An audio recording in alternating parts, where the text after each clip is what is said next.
जी, अस्सलाम वालेकुम। मेरा नाम नाइम है और इस वीडियो में हम डिस्कस करेंगे P2P बिज़नेस के बारे में।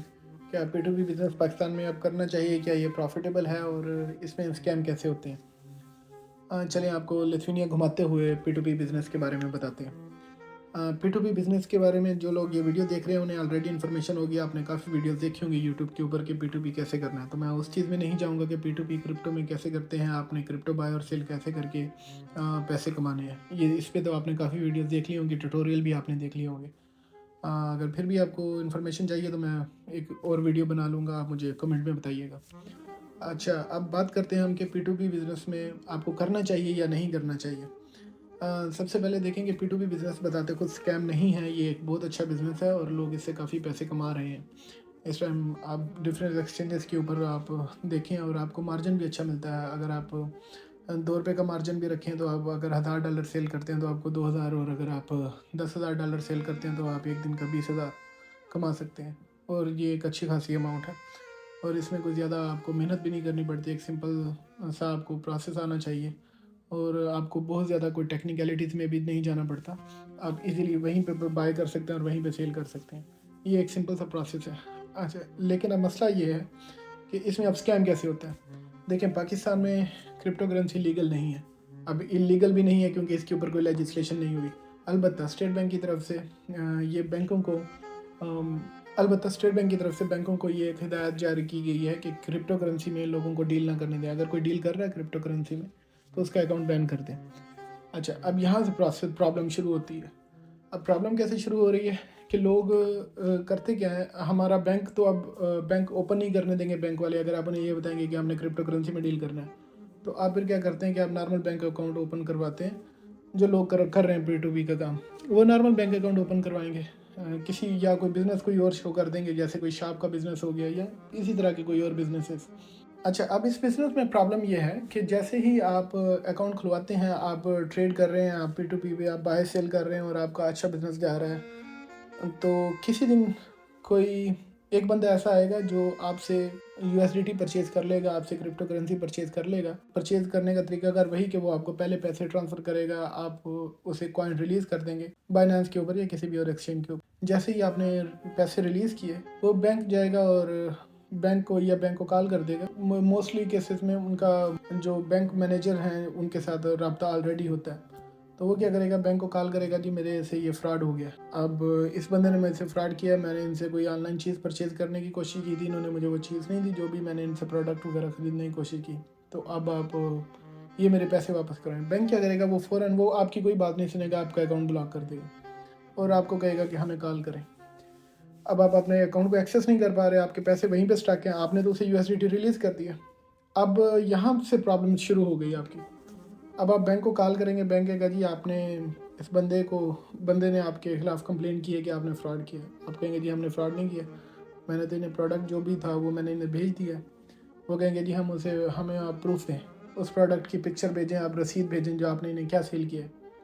अब आप क्या बताएंगे उन्हें? अगर आप बताते हैं बैंक को कि आपके पास यूएसडीटी थे, आपने यूएसडीटी सेल करेंगे किए हैं, तो वो तो आपका अकाउंट ब्लॉक भी करेंगे, आपको पैसे भी नहीं देंगे उस वक़्त, और शायद आपकी एफआईए को रिपोर्ट भी कर दें। तो ये एक इशू होगा वहाँ पे। तो इसके अलावा आप कोई और प्रूफ़ नहीं देना चाह रहे, तो फिर अब इसमें यही होगा कि आप उस बंदे से मिलें, उससे बात करें और उससे डील करें। अब इसमें इस केस में बंदे को भी पैसे नहीं मिले, लेकिन अब वो आपको ब्लैकमेल करने की कोशिश कर रहा है। अब इसमें प्रॉब्लम ये है कि जो आपके पैसे, फॉर एग्ज़ाम्पल उस बंदे ने आपसे 1 लाख के कॉइन खरीदे और आपके अकाउंट में ऑलरेडी 5-6 लाख था, तो आपका वो 1 लाख नहीं, वो 5-6 लाख ही स्टक हो गया अकाउंट में। तो अब आपके जो 6-7 लाख रुपए हैं वो फँस गए हैं उस 1 लाख की वजह से। फिर अब क्या होता है कि आप अगर कहेंगे चलें ठीक है, वो 1 लाख उसे वापस कर दें, अगर 1 लाख वापस करेंगे फिर आपका अकाउंट खुलेगा और उसमें भी काफ़ी कॉम्प्लिकेशंस होंगी। अब इसमें दूसरा स्कैम क्या होता है? दूसरा स्कैम इसमें ये होगा कि बाज़ औक़ात किसी बंदे ने किसी के साथ फ्रॉड किया है, उसने उससे पैसे मंगवाए हैं अपने अकाउंट में और उसने फिर पैसे मंगवाने के बाद उसने फिर आगे किसी और को सेंड किए, या वो उस बंदे ने आपसे कॉइन परचेज़ कर लिए। अब वो आपने उसे कॉइन सेल कर दिए, उसने आपको आपके पैसे आपके अकाउंट में हैं, और अब वो जो तीसरा बंदा जिसके साथ पहले फ्रॉड हुआ था, उसने बैंक में कंप्लेंट की है। अब बैंक इस बंदे का भी अकाउंट ब्लॉक करेगा, लेकिन अब इसके अकाउंट से तो पैसे निकल चुके हैं, वो आपके अकाउंट में आ गए, तो बैंक ने आपका अकाउंट भी ब्लॉक कर दिया। और अगर आपने किसी और को सेंड किए हैं, अपने किसी फैमिली मेम्बर को या किसी और से अगर आपने परचेज़ किए हैं, तो उसके अकाउंट भी ब्लॉक। तो इसे चेन डिस्प्यूट कहते हैं, तो ये चेन डिस्प्यूट लग जाएगा।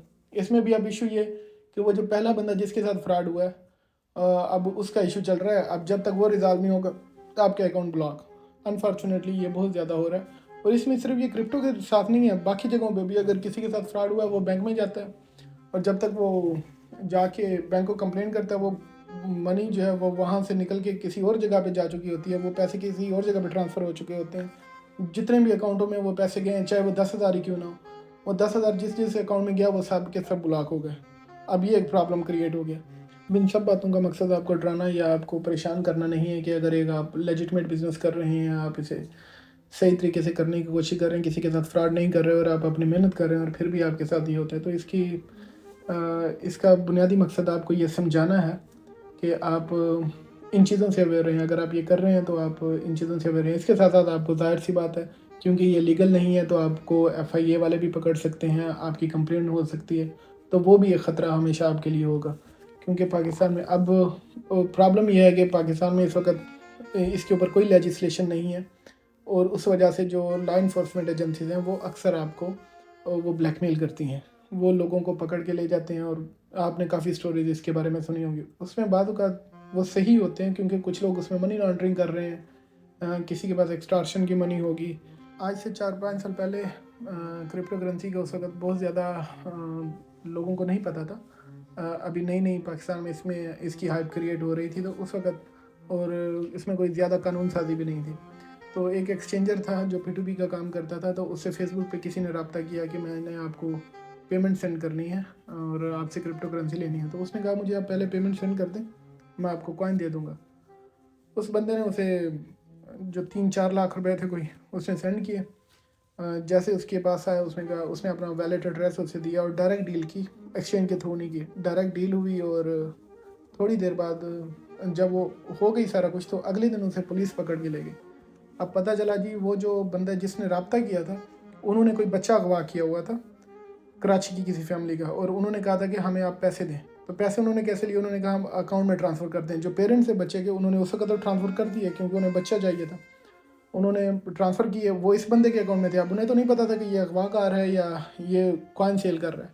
लेकिन देखें कि इसने ना चाहते हुए भी अनजाने में किसी क्रिमिनल को हेल्प तो की ना उसके पैसे ले जाने में। तो फिर उसके बाद वो फाइनली उसे पुलिस पकड़ के ले गई। उसका काफ़ी मामलात ख़राब रहे, बाद में उसे वो सारा कुछ एक्सप्लेन करना पड़ा और एक प्रॉब्लम में वो फंस गया।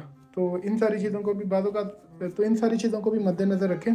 बाज़ औक़ात होता है ऐसा कि आप सही तरह काम कर रहे होते हैं, लेकिन आप अनजाने में या ना चाहते हुए भी ऐसे लोगों की, क्रिमिनल्स की हेल्प कर रहे होते हैं। तो जब तक ये लेजिटिमेट नहीं हो जाती, मेरा मशवरा होगा कि आप इसे ना करें। अगर करना है तो फिर भी आप इन चीज़ों को ज़हन में रखिएगा कि ये रिस्क हैं इस चीज़ में, उनसे अवेयर रहें। अपना ख्याल रखें। अगर वीडियो पसंद आई है तो दोस्तों के साथ शेयर करें और इसे लाइक करें और चैनल को सब्सक्राइब करें। बहुत शुक्रिया।